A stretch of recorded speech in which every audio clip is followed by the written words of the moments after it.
A pleasant afternoon, ladies and gentlemen. I am Montessa Marie Estalieda. Good day everyone, my name is Joy Luis Sitabuso. For today's video, we will discuss about the Code of Ethics for professional teachers, specifically the Article 4 and the Article 7. Now, what is Article 4 in the Code of Ethics for professional teachers? Correct! It talks about the teacher and his or her profession. So this article is composed of 5 sections. Now let's talk about Section 1. It stated there that every teacher shall actively ensure that teaching is a noblest profession and shall manifest genuine enthusiasm and pride in teaching as a noble calling. We know teaching is not a lucrative profession. No one really gets rich in this field. Or let me say, no one really gets financially rich. But you know what? The perks of being a teacher is we might not rich financially, but when it comes to a relationship, we are rich. That is why it is a noble profession. Simply because we can positively influence young minds to be the person that they wanted to be in the near future. We become once parts of their lives. A teacher has heart full of patience and understanding. And it takes courage and passion to be a teacher for the sake of the students to learn profoundly. I know when you know the saying, teaching is a profession that makes other profession. Teacher makes other profession possible. It is really fulfilling and a happiness seeing your student to excel and become successful in their lives. And remember that not everyone is called to be a teacher. It is a vocation or a noble calling. You are called to a distinct mission, and that is to educate young minds. Hindi yung I teacher lang. It's a no-no, okay? Teaching profession is a noblest profession, and because of that, we should be proud of as a teacher. And at the same time, we should also manifest genuine enthusiasm. We should be dynamic, that we are happy in the field. We also have to show to the students that we enjoy what we do, because if they see that we are enjoying our task, they would be motivated to be one of us and feel the same way and get interested also. Huwag yung nakasimangot o tamlay ka sa klase, kasi kung ganun, hindi sila magiging interesado sa klase. Thus, no learning at all. Lastly, we should be proud accordingly and humble in teaching as noble calling. Because again, we are not just a teacher. We are teachers. Alright, that is Section 1. Now let's move on to Section 2.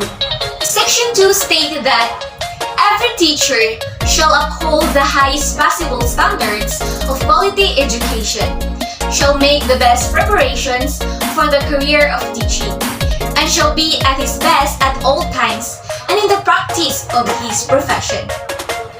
Teachers must strive to be the best at all times. Personally, your personal dealings with the students, and everyone in your community professionally.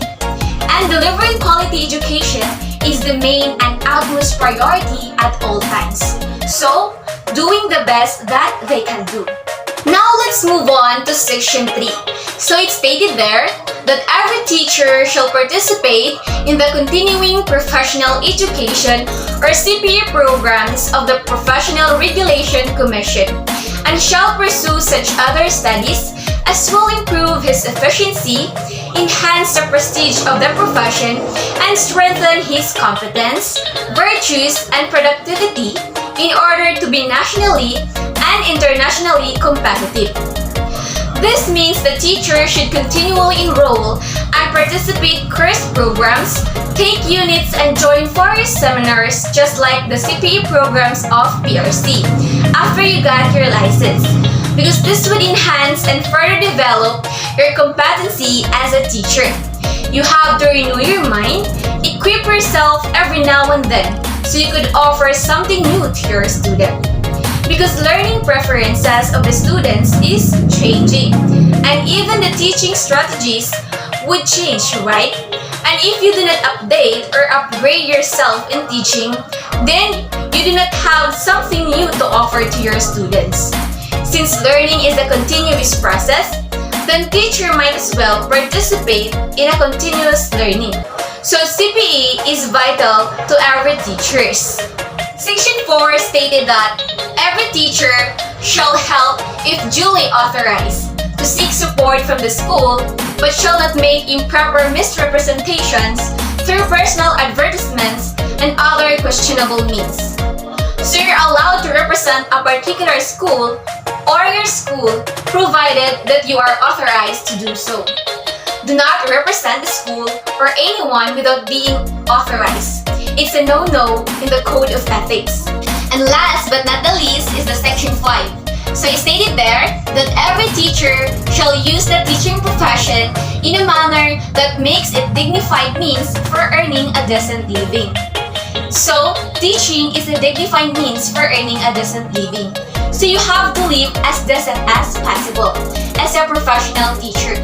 But you are allowed to take other business also, as long as it is legit and legal means to earn extra income, as long as it would not hinder your first job, and that is to teach quality education. Okay, that is the 5 section found in the Article 4. So my part is all about the Article 7, school officials, teachers, and other personnel. Okay, so Section 1. All school officials shall at all times show professional courtesy, helpfulness, and sympathy towards teachers and other personnel, such practices being standards of effective school supervision, dignified administration, responsible leadership, and enlightened directions. Okay, so it is the duty of every teacher to respect their co-workers. They should learn to extend help and assistance to other school personnel if needed and if they can, based on their available time and expertise. Harmony, empathy, and respect should be the standard practice within the school, which should start from the teacher and the school personnel to administrators and vice versa. Section 2. School officials, teachers, and other school personnel shall consider it their cooperative responsibility to formulate policies or introduce important changes in the system at all levels. So, teachers should participate in the development of new systems and policies for the benefit of the whole school community. The Department of Education facilitates this by encouraging teachers to make action researches. One timely example is the participation of teachers in developing new educational platform, systems of learning, and action plans to answer and fit in the new normal after this. Section 3. School officials shall encourage and attend the professional growth of all teachers under them, such as recommending them for promotion, giving them due recognition for meritorious performance, and allowing them to participate in conferences in training programs. So, there should always be an initiative from the heads to encourage all teachers to aim for higher learning to education. They should support the attendance to different seminars and conferences while explaining its importance to their career growth and promotion. Section 4. No school officials shall dismiss or recommend for dismissal a teacher or other subordinates except for cause. So, school officials recommending a teacher for dismissal should make sure there is valid evidences. Teachers have the right to appeal and be heard in proper venue following the grievance procedures of their agency. Section 5. School authorities concerned shall ensure that public school teachers are employed in accordance with pertinent civil service rules, and private school teachers are issued contracts specifying the terms and conditions of their work, provided that they are given, if qualified, subsequent permanent tenure in accordance with existing laws. So, teachers should be given to newer or permanent status provided least qualified and there is an available plantilla position. He should be protected by civil service rules and his rights must be observed. Teachers in private schools should have a copy of their own contract, which is clearly explained to them by their school heads. So this contract should be according to the rules of the state and the Department of Education. Now the question is, what will happen if they do not have that article that is being done? Of course, if the teacher would not follow and violate this section in the article, there will be no quality education at all. The teacher is not effective and the student will not pay attention in the class. If a teacher cannot establish himself properly, the student will not respect him. The student will see the teacher as merely futile and ineffective and not even a good role model to others. Thus, the student will do the same way.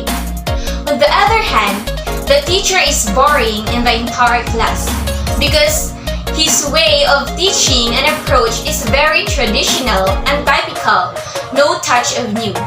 The class is not exciting and interesting. Lastly, the teacher is not competent and unprofessional. And we believe in saying that educating the mind without educating the heart is no education at all.